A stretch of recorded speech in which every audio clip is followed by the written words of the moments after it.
So, the reality of generational wealth coming right up.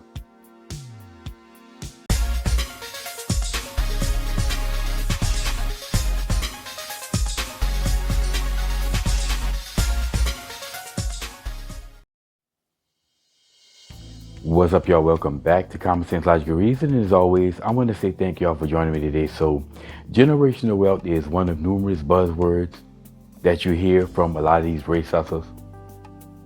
And then the brainwashed blacks, so then they will pick up on it and just start repeating it like there's no tomorrow. And one thing I always say about, the buzzwords and all the Race Hustler Rhetoric is that they always arm themselves with the examples, but very rarely do they arm themselves with the ability to defend it. And in reality, you really truly can't defend the indefensible though. And oftentimes they always pick these indefensible positions. But basically, generational wealth is just simply a person goes out and earn a mass sums of wealth in their life. And we're talking millions here. And that money sets his generations up, set his family up for generations. So the story goes, right? But blacks are always crying about stuff from the past and how white folks were allowed to earn all these things when black folks were handicapped, although they never really give you any real evidence. They'll talk about how white folks took the GI Bill, bought homes, and then took the equity out of these homes and built all this mass sums of wealth. Again, they never give you any real examples of this, because the evidence shows that the majority of millionaires in America today are first generation, or they're the ones who actually earned it.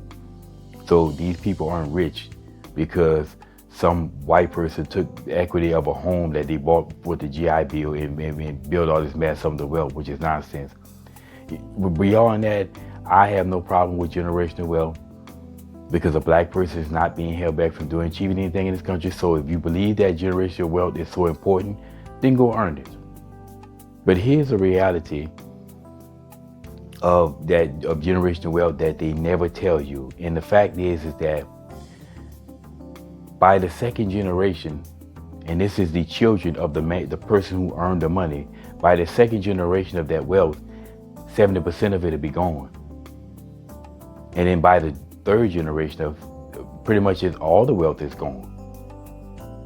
They don't tell you that.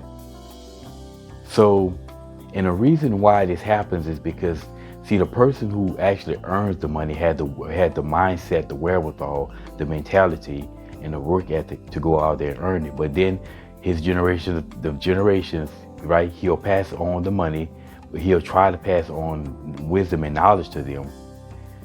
And then the second generation don't pass on the knowledge to their children.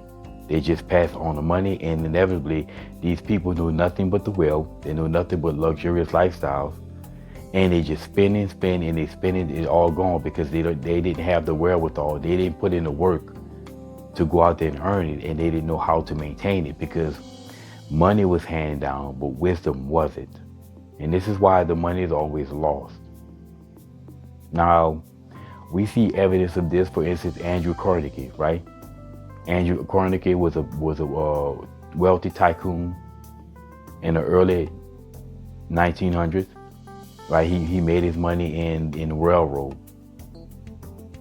Well, I heard a report that one of the members of his third generation of his family had a minimum wage job.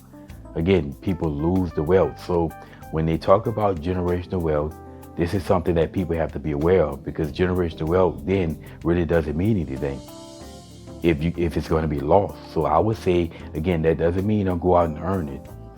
But I would say this is evidence that you should be just as concerned about handing down knowledge than you are handing down money, because this is how it gets lost. If you do nothing but hand down money, wealth is going to be lost. And we saw this again with the trust fund baby phenomenon.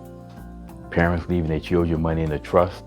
Then the children get the money, they leave them money, but they don't leave them any wisdom, and they end up being broke. Anyway, y'all, like I say, this is a reality of generational wealth, and something that all of these blacks who always talk about generational wealth and harping on generational wealth, something that they need to be aware of. If you're going to talk about generational wealth, then you need to tell the whole story. And again, unfortunately, the whole story is something that you very rarely get from the left. That's just reality. They never tell you the whole story, because telling you the whole story inevitably destroys their narrative. But like I said, just something to be aware of. It's just my 2 cents on it. But anyone who cries about generational wealth, you should make sure you add this part to it. It's only fair. And as always, y'all, until next time.